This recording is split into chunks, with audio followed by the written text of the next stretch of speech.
गिनकर अंगूर खाना तो बड़ा मुश्किल है जनाब, लेकिन शुगर वालों की तो मजबूरी यही है।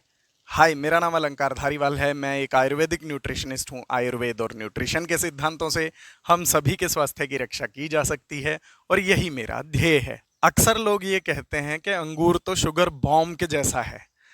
क्या सच में ऐसा ही है? आइए पता करते हैं। तो बात करते हैं इसके ग्लाइसेमिक इंडेक्स की। इसका जो ग्लाइसेमिक इंडेक्स है वो 53 होता है। वैसे तो लो कैटेगरी में आता है, लेकिन उसे आप ऑन अ हायर साइड मान सकते हैं, क्योंकि इसका जो बॉर्डर लाइन होता है वो 55 है और 55 जो है वो 53 के बहुत नज़दीक ही है, आसपास ही है। तो बात करें इसके ग्लाइसेमिक लोड की, तो 100 ग्राम अंगूर में लगभग 17 से 18 ग्राम के करीब कार्बोहाइड्रेट होता है।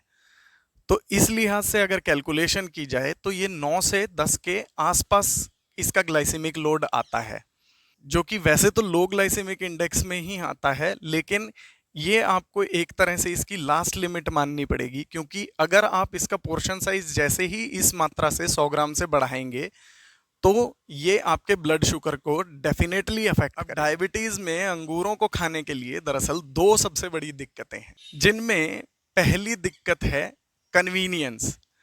बेसिकली अंगूरों को खाने के लिए ना उन्हें काटना पड़ता है, ना उन्हें छीलना पड़ता है, ना ही किसी तरह का कोई एफर्ट लगाना पड़ता है, बस उठाओ और खा लो।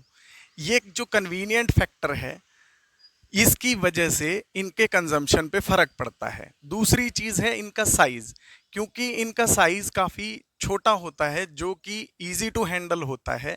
इसी वजह से आप जो है जब इन्हें खाना शुरू करते हैं तो आपको समझ में ही नहीं आता या आपको पता ही नहीं लगता कि आप कितनी मात्रा में इन्हें खा गए। दूसरी जो दिक्कत आती है वो है कि अंगूरों में फ्रक्टोज के साथ साथ ग्लूकोज की मात्रा भी पाई जाती है और इनका रेशो लगभग 1:1 होता है।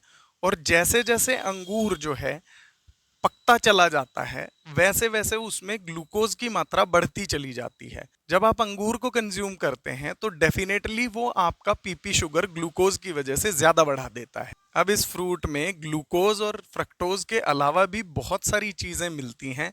तो आइए अब कुछ स्पेशल चीज़ों पर बात करते हैं। तो इनमें जो सबसे खास चीज़ है वो है रेजिवर्टॉल। ये अंगूरों में पाया जाने वाला एक खास तरह का तत्व है, जो कि पैंक्रियाटिक बीटा सेल्स, जो इंसुलिन प्रोड्यूस करने वाली सेल्स होती हैं, उन पर ये विशेष तौर पे काम करता है।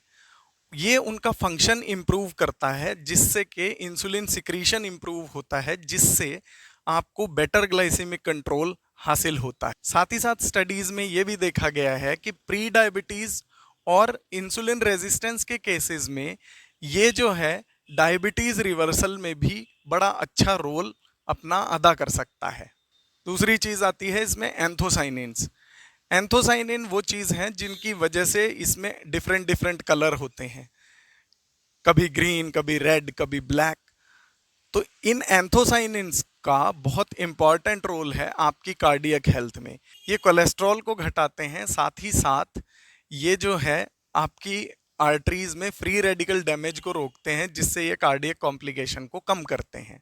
इसमें जो है और भी कई तरह के पॉलीफिनॉल्स भी पाए जाते हैं, जो कि इन्फ्लामेशन को रिड्यूस करते हैं, जिससे ये आपकी ओवरऑल हेल्थ को बेटर बनाते हैं। आइए अब बात करते हैं कि अंगूर को डायबिटिक डाइट में किस तरह से शामिल किया जा सकता है। तो इसमें पहली चीज़ है टॉलरेबिलिटी टेस्ट। इस फ्रूट के लिए आपको टॉलरेबिलिटी टेस्ट करना बहुत इंपॉर्टेंट है, क्योंकि उसी से आपको अंदाज़ा मिलेगा कि आप अगर अंगूर खा भी सकते हैं कि नहीं, और अगर खा सकते हैं तो उसे आपको कितनी मात्रा में खाना चाहिए। टॉलरेबिलिटी टेस्ट के बारे में हमने मैंगो वाले वीडियो में बता रखा है। उसका लिंक जो है आई बटन में ऊपर दिया हुआ है, आप वहां जाकर वो वीडियो देखें और आप अंगूर के साथ अपना टॉलरेबिलिटी टेस्ट लें, जिससे आप अंगूर को अपनी डाइट में आसानी से शामिल कर पाएंगे। अगली चीज़ जो है, अंगूर को आपको प्रेफरेबली हमेशा कॉम्बिनेशंस में ही खाना चाहिए, क्योंकि ये इसका जो है हाई ग्लाइसेमिक कंटेंट है। इसी वजह से अगर आप इसको अन्य चीज़ों के साथ मिलाकर खाते हैं तो उससे शुगर का एब्जॉर्प्शन स्लो हो जाएगा, जिससे आप बेटर ग्लाइसेमिक कंट्रोल हासिल कर पाएंगे।